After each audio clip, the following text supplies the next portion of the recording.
നമസ്കാരം. കൂത്താട്ടുള്ള മിഷനിലേക്ക് സ്വാഗതം. ആലങ്ങാട്ട് യോഗം രഥയാത്രയ്ക്ക് പാലക്കുഴ മൂങ്ങാങ്കുന്ന് കൊട്ടാരസ്ഥാന സങ്കേതം, ഭദ്രകാളി ക്ഷേത്രം, പാലക്കുഴ ഭഗവതി ക്ഷേത്രം, അമ്പലംകുന്ന് ശ്രീ സുബ്രഹ്മണ്യ സ്വാമി ക്ഷേത്രം, കൂത്താട്ടുകുളം ശ്രീ മഹാദേവ ക്ഷേത്രം, കോഴിപ്പള്ളി ഭഗവതി ക്ഷേത്രം എന്നിവിടങ്ങളിൽ വരവേൽപ്പ് നൽകി. കോഴിപ്പള്ളി ക്ഷേത്രത്തിൽ ദീപാരാധനയ്ക്ക് ശേഷം ഭജന നടന്നു. മേൽശാന്തി ഇടമന ഇല്ലത്ത് സുനിൽകുമാർ രഥത്തിൽ മാല ചാർത്തി സ്വീകരിച്ചു. Aji Pottananikkal, T N Sunil, Arunkumar Karamala, Abhilash, Ajeesh, Arun P Mohan എന്നിവർ നേതൃത്വം നൽകി.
വീടായാലും ഓഫീസായാലും നമ്മുടെ സ്വന്തമായ ഇടങ്ങൾ ഏറ്റവും മനോഹരമാവാൻ നമ്മൾ ആഗ്രഹിക്കും.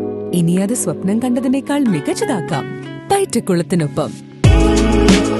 പുതിയ വിശാലമായ ഷോറൂമിൽ ഒറ്റ ഫ്ലോറിൽ പൈറ്റക്കുളം ഒരുക്കുന്നു സാനിറ്ററി വെയർസിന്റെയും ബാത്റൂം ഫിറ്റിംഗ്സിന്റെയും വേൾഡ് ക്ലാസ് കളക്ഷൻ. ഇന്റർനാഷണൽ ബ്രാൻഡുകളുടെ ലേറ്റസ്റ്റ് മോഡലുകളുടെ നിരവധി ഓപ്ഷൻസിൽ നിന്ന് തിരഞ്ഞെടുക്കാം. വരൂ, നിങ്ങളുടെ സങ്കല്പങ്ങൾക്ക് കൂടുതൽ തിളക്കമേകൂ. പൈറ്റക്കുളം മാർബിൾസ്, കൂത്താട്ടുകുളം, കോതമംഗലം.